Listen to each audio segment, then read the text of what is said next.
It's here.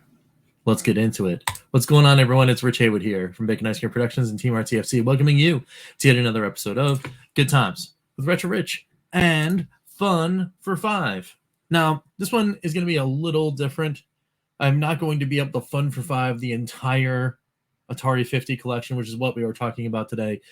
But let's call this like Fun for Five preview edition, where I'm literally just going to go in and we're just going to mess around, and I'm going to show you some cool stuff that I found on the Switch version that hopefully is still here.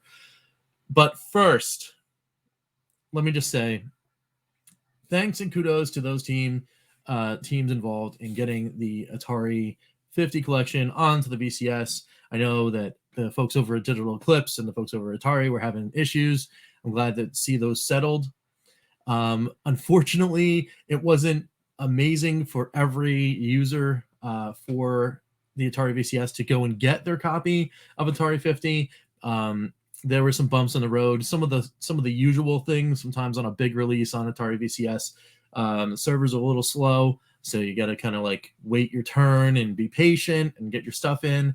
There were some weird things happened where there was transactions that were going through, but it wasn't showing that you had had the purchase made. So you have to open up a support ticket. It actually happened to me. But they're awesome. You just reach out to support. You can sit on right away. You're getting going. You're playing a game. But I will say this also. One thing that I just recently found out, and a tip for those that have Atari VCSs with the eMMC and an external or internal hard drive. I don't know if it happens on the internal side, but if you have an external SSD, all right, as your primary place where you're putting all your games, which is what I do. On Atari 50, if your eMMC, if your primary hard drive has less than the 9 gigs required for the installation and unpack, the store will not let you download the game to the eMMC until you move stuff off of that drive in order to make enough space for the download and install to happen. Even though the game is not going on that drive, I guess maybe because it has to pass through, the download has to pass through the eMMC like bit by bit and then out to the external drive. Maybe that's how downloads are handled. Like the actual physical internal drive has to touch those bits before they hit the external. I don't know why, but it does happen. So if you had enough, plenty of room. I have a terabyte SSD connected to this thing via USB, more than enough room. When you go to the download screen, you don't see the option of picking the eMMC or the SSD. If there's not enough room on the eMMC, the store will just tell you, nope, you don't have enough space to install this game on the internal hard drive. And it's like, well, it doesn't matter. I want to put it on the external. Nope. You've got to move stuff off of the eMMC in order to put this game on your external or I guess maybe secondary drive. Now, I don't know.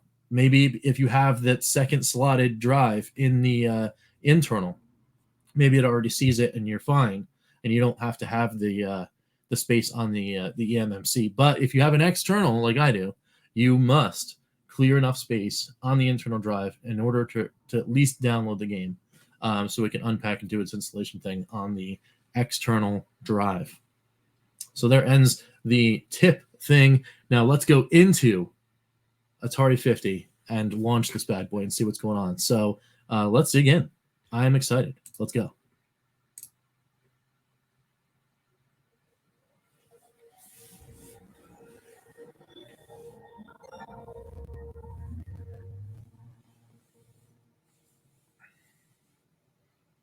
All right, here we are. I'm in the box, and we've got Atari 50 here looking really snazzy. Atari 50 celebration takes players on an interactive journey through 50 years of video games via interviews with designers, developers, industry leaders, documentary footage, project design documents, high-res original artwork, a curated list of more than 90 playable games. And then, of course, it has the important info. This is a large game file. You'll need at least 9 gigs of free space on your primary hard drive for the game to install. Boy, do they mean it. So, anyway. It is $29.99 for the next, I think, 6 days until the 27th. I think is what I heard. The 27th or the 26th is the last day of the sale, where you could get it for $29.99, and then after that, it's $39.99. So if you want to get in, get in. for the $10 discount. That was the thank you for the the thank you for the patience of people waiting for this game. I'm hitting launch. Let's go. And I'm also hoping that things don't crash, because that would be sad. There it is. We've officially loaded the game. Well, I might have some properties here. Let's see here. I have to go here. There we go. All right. Let's see if this works now. No, I'm not getting audio.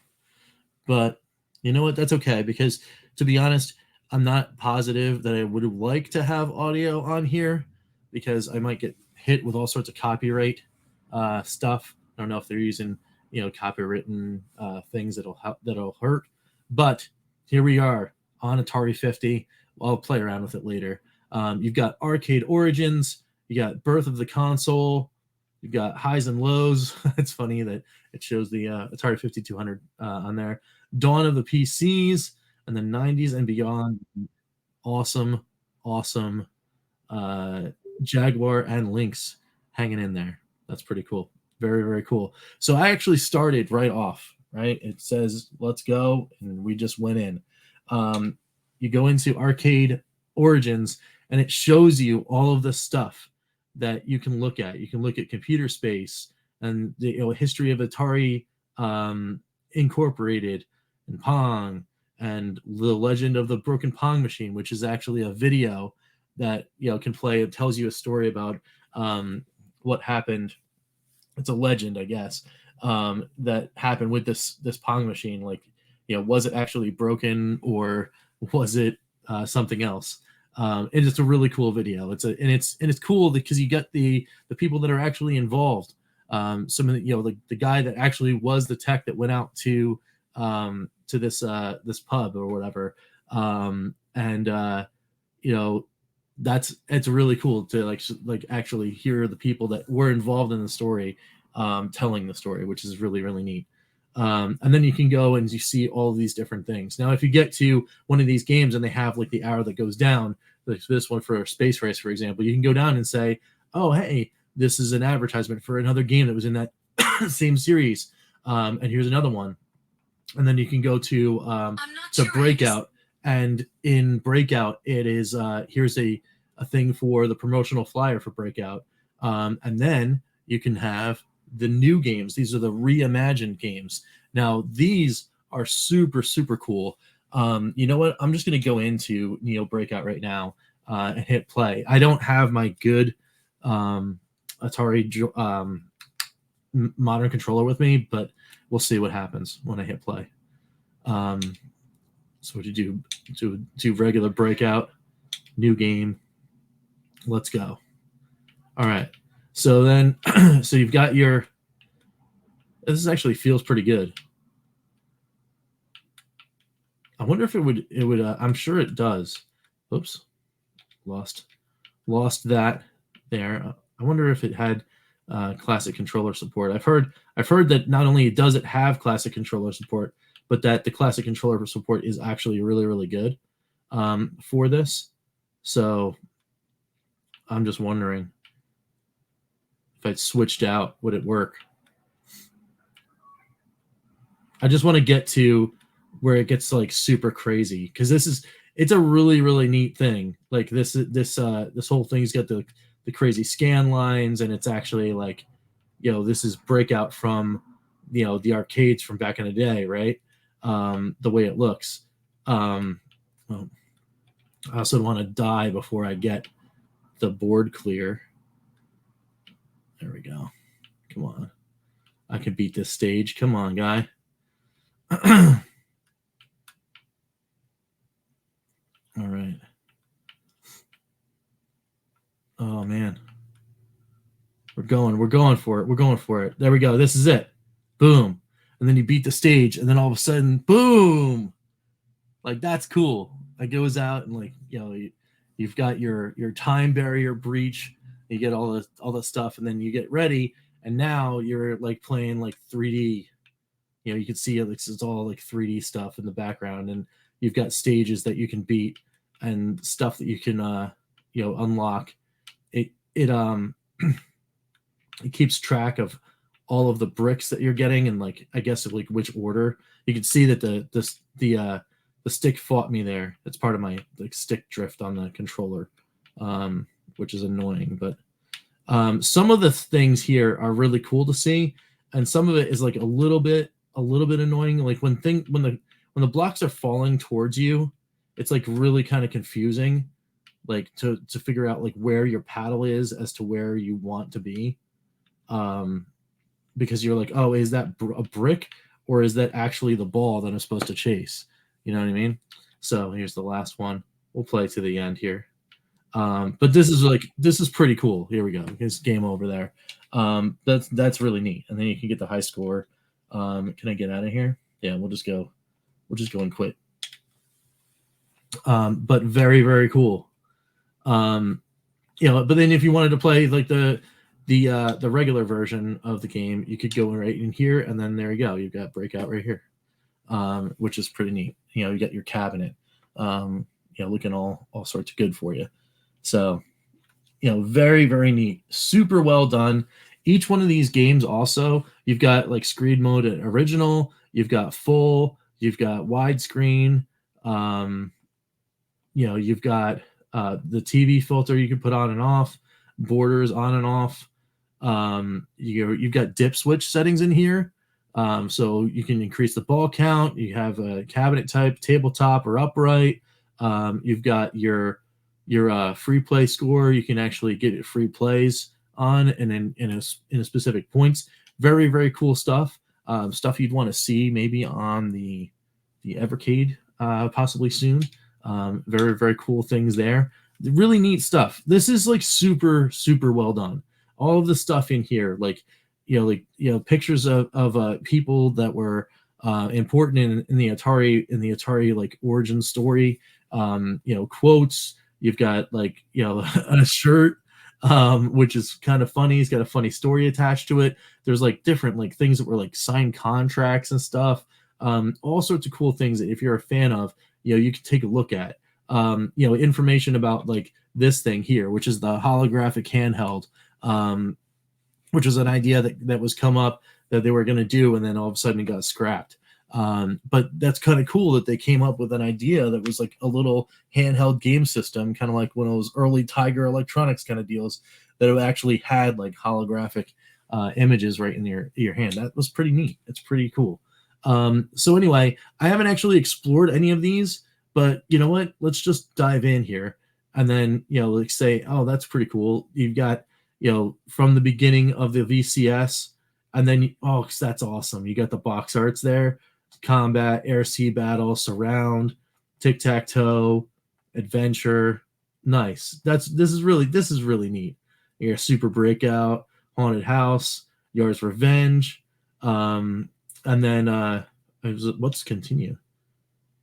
Oh, you can continue. You continue on. Oh, and it's, and it's right here for like, oh, that's neat. That's really cool.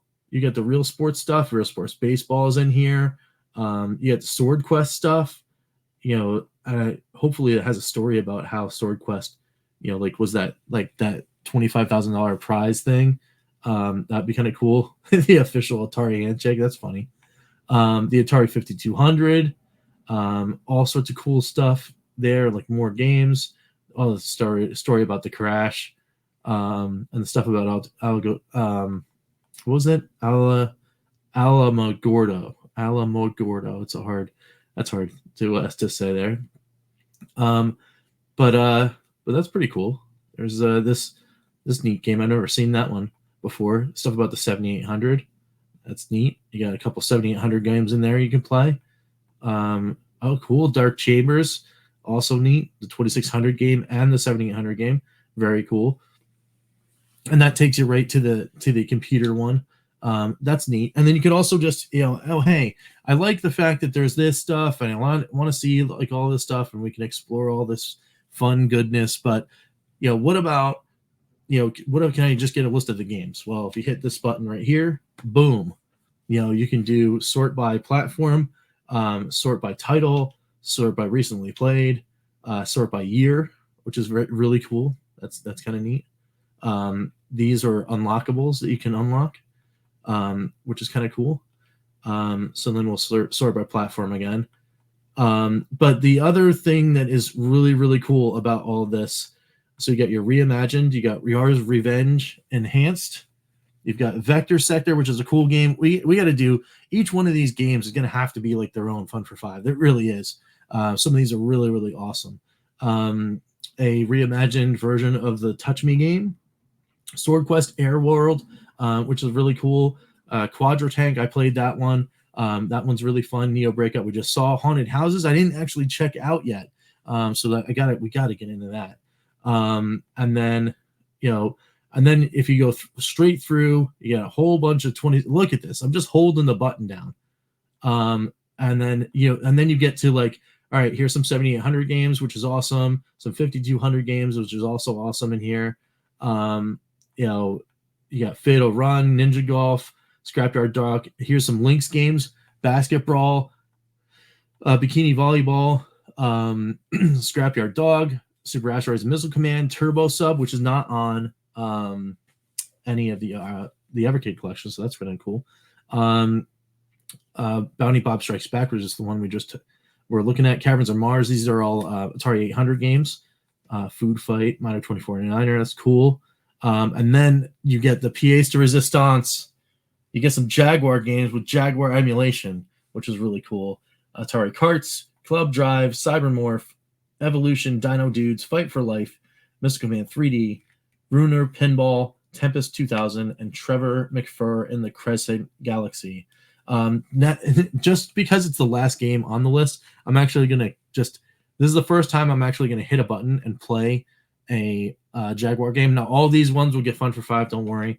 But I'm just going to hit play here just to see what happens here. Because, wow, look at that. That's pretty neat. That is some neat stuff right here. Just like getting into like the history. Okay. B starts the game. All right. There's Corporal McFur. It's like a lion, like, is that a Photoshop? That's awesome.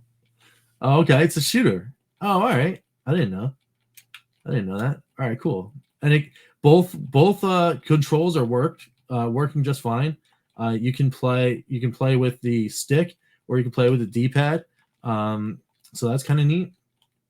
And then here you are, shooting your way through some things. And I am horribly bad at most of these shooters, so don't mind my absolute atrociousness at this game.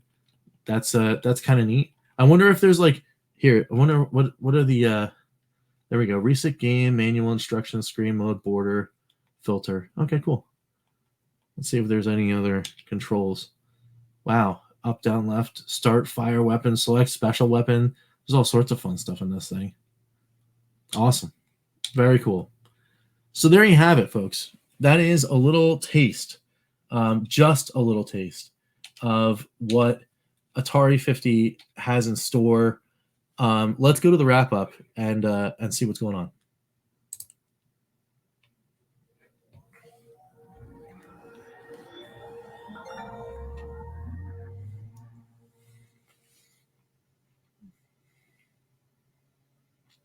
Oh man, Atari 50. I am pumped that I am playing Atari 50 on an Atari console. Yes.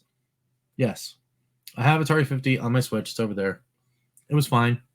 There's something about playing Atari games on an Atari console. I mean, I don't know. Maybe it's the Fuji logo. I don't know what it is.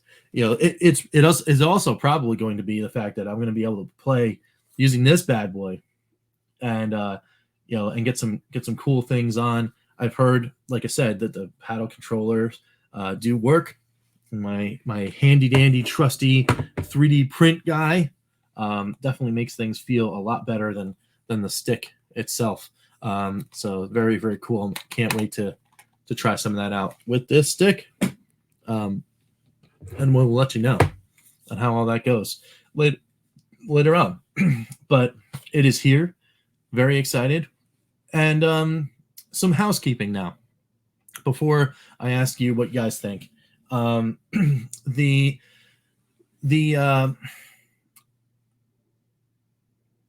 project, let's say, or the series that I wanted to do for the Atari, I was going to do something that was kind of like lighter, but then I started doing some research. And as I was doing research on this idea of mine, more things started to appear that would require much more work than I would be able to put in right now. So I put this to you, the dedicated watcher that is watching all the way to the end of this video. If you guys are hearing me, what would you guys want? Would you want me to kind of just push through anyway and do it? Or to take my time and instead do an Atari 50 takeover and then actually start fun for fiving some of these games, doing maybe an arcade game, and then a 2600 game, a 7800 game, a Lynx game, etc., and until you get to the Jaguar and then the Neo, reimagined games. Do you want me to do that right now, and then close out the year by just diving into Atari 50, and then go back to this project idea? Or do you want to, you're like, hey, Rich, I just want the project idea, and then we'll figure something out. But I really think, though, it'd be cool if we all took the time and then like kind of did it right. I don't know, but we'll leave it up to you guys. Let me know down below in the comments what you think about that, and of course, Atari 50. And until next time, we will catch you next time for some good times. I'm Rich, and we will see you later. Take it easy, guys, and I'm going to go back and play some more. See you.